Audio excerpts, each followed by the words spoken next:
Flyover itu sesuai skala dari Dinas Pariwisata itu di tahun 2019. 2019. Jadi tahun 2019 yang kita awalnya mempunyai jembatan gantung yang sekarang memang orang dengan jembatan pelangi.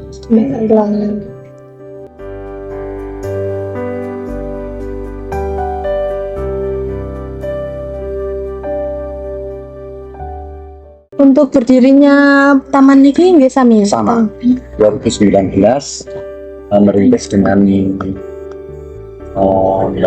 atau membuat taman yang mana lahan ini merupakan lahan berupa desa.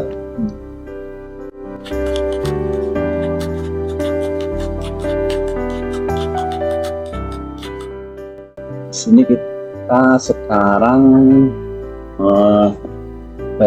kita mengonsep menjadi sebuah desa wisata. Di sini kita punya fasilitas mulai dari homestay, terus berkemah, terus sudah bisa kita itu mempunyai paket wisata yang kita tawarkan kepada orang-orang atau masyarakat yang ada di sekitar atau mungkin di lain daerah yang berarti kecamatan itu mungkin Kabupaten Ponorogo.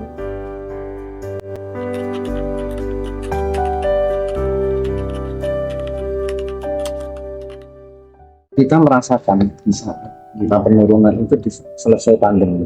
Itu mulai di tahun 2021 atau mulai 2002 awal itu kita sudah mulai ada pengurangan karena kita juga sudah menyadari bahwasanya wisata atau taman atau jenis wisata yang disebut dengan wisata buatan itu kita bisa bertahan itu kurang lebih sekitar 2 atau sampai 3 tahun. Itu pun kalau kita tanpa inovasi. Tapi kalau kita masih ada inovasi, insya Allah kita masih bisa berjalan. Karena apa? Cenderung orang kalau tanpa inovasi itu akan bosan. Beda dengan wisata-wisata yang alam seperti hanya gua, pantai ataupun mungkin waduk atau mungkin telaga itu karena alam.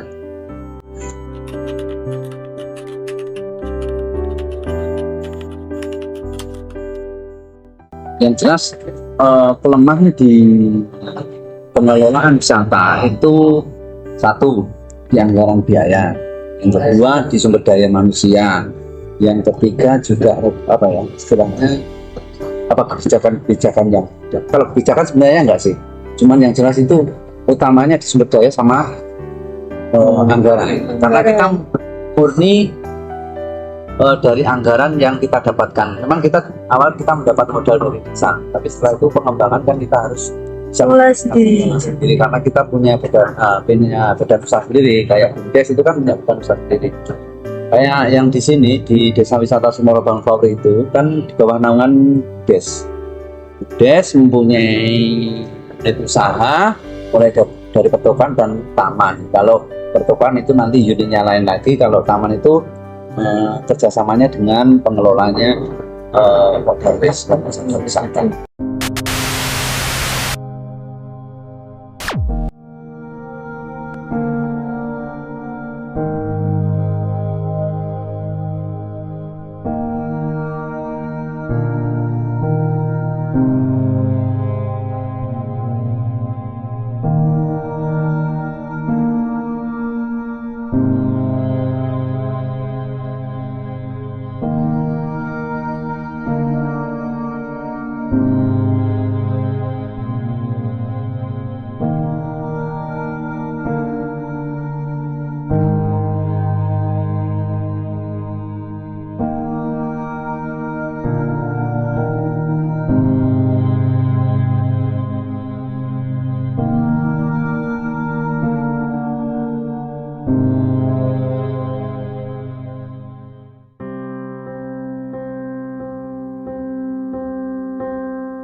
misalkan ada kegiatan desa, kita melibatkan Karang Taruna, misalkan meeting rese atau teman atau artinya mereka kayak berdiri sendiri-sendiri, walaupun memang secara desa, satu desa punya nama sendiri. Terus kalau kegiatan Karang Taruna memang kegiatannya harus batas di olahraga, sosial kemasyarakatan, dan keagamaan. Dari sektor itu yang sering mereka terlibat.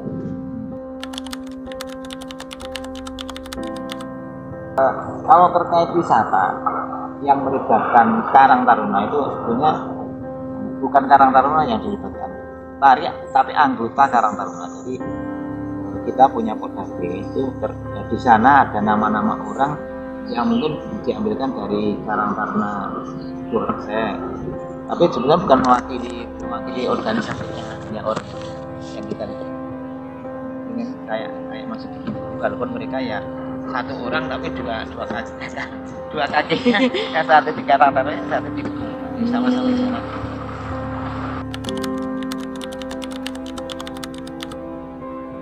Ya kalau secara organisasi memang kita nggak terlalu nggak terlalu ada pengaruh, tapi secara personalitinya kan orang-orang yang ada di Podharus atau pengelola wisata itu kan orang-orang Karang Taruna juga, tapi mereka masuk secara pribadi. Jadi mereka kita waktu itu kan kayak dari Karang Taruna saya misalnya kita ngambil orang lima, siapa yang mau ikut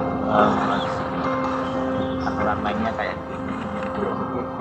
Secara langsung memang nggak ada pengaruhnya, tapi sebetulnya karena mereka orang itu terlibat otomatis ya mereka juga nggak bisa melepaskan diri dari di sana itu kerja kan kerja itu atas nama perwakilan dari Karang Taruna masing-masing.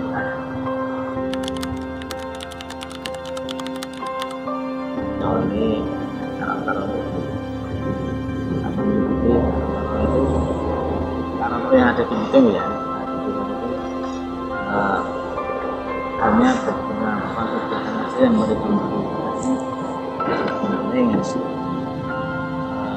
di sosial kemasyarakatan, ini sos, terus ada kesehatan itu mereka sangat harus.